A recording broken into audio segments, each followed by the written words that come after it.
My mom meant a lot to me. She raised me pretty much on her own. I was trying to reciprocate the same type of unconditional love to her, make her as comfortable as she can be.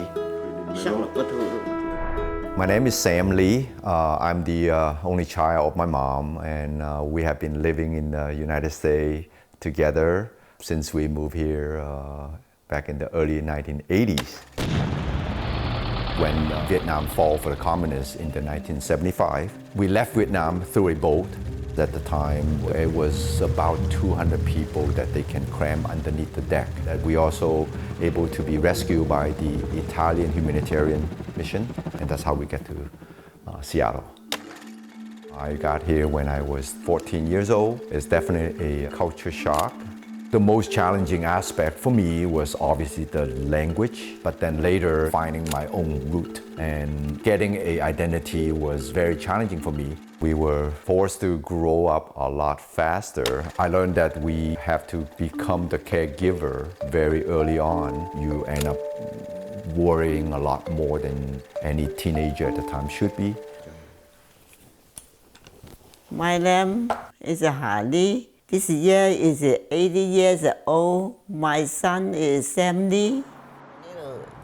Okay. Yeah. Do you wear your dentures at night? 有啲悶啦，想講又唔講到，想聽又唔識聽，梗係有少少悶啦。Say what physical therapy has to say. When I was younger, some of the challenges I faced, not able to fully translate the medical technical term or fully explain what the doctor or the nurse really want to communicate.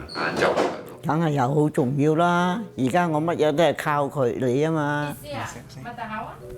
For an Asian immigrant, it's not common to, it's almost taboo to send your parent, send them in the senior home. It's always, you will do your best to care for them. Filial piety is a value in many Asian cultures that derives from Confucianism, in which children are obligated to take care of their elders as a response to being cared for in childhood. Familialism, filial piety, and we layer on top of that the immigrant experience. You're told as a child the family is all you have. It can help be a positive thing because you are upholding tradition, but that value becomes a burden.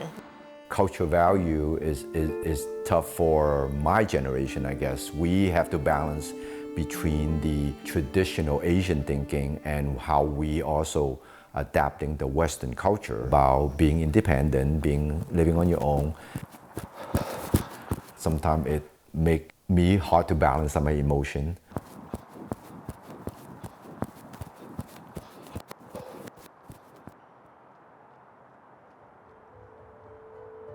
Caregiving for immigrant elderly folks can definitely impact mental health. We definitely see higher rates of depression, anxiety.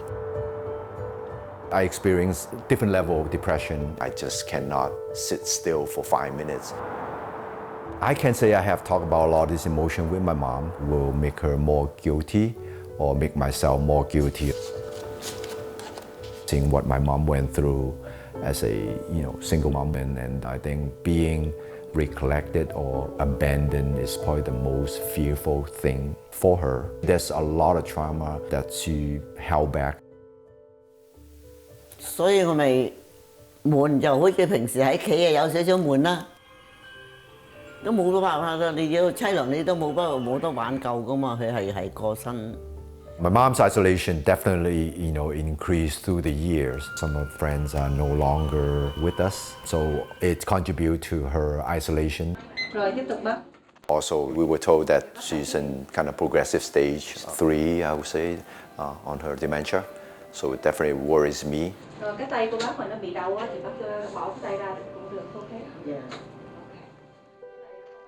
I think I've underestimated the help that I need. We are not common to ask for this kind of help, and you may not qualify for a certain program. A lot of our immigrant families and caregivers are not aware of what's available. They have a fear of being a drain on hospital system, and so that a lot of people just feel kind of stuck and isolated. The paid caregiver program definitely helped to the financial aspect. It makes me happy and it brings me joy just to see my mom had a way to socializing with people at her age and people that speaking her language. Also, beginning of this year, I finally learned how to manage my mental health aspect is by talking to my primary doctor. I would recommend other immigrant family members to look for this type of help early enough to prepare themselves for the transition. It definitely will ease the anxiety, it will improve the level of help that you can provide.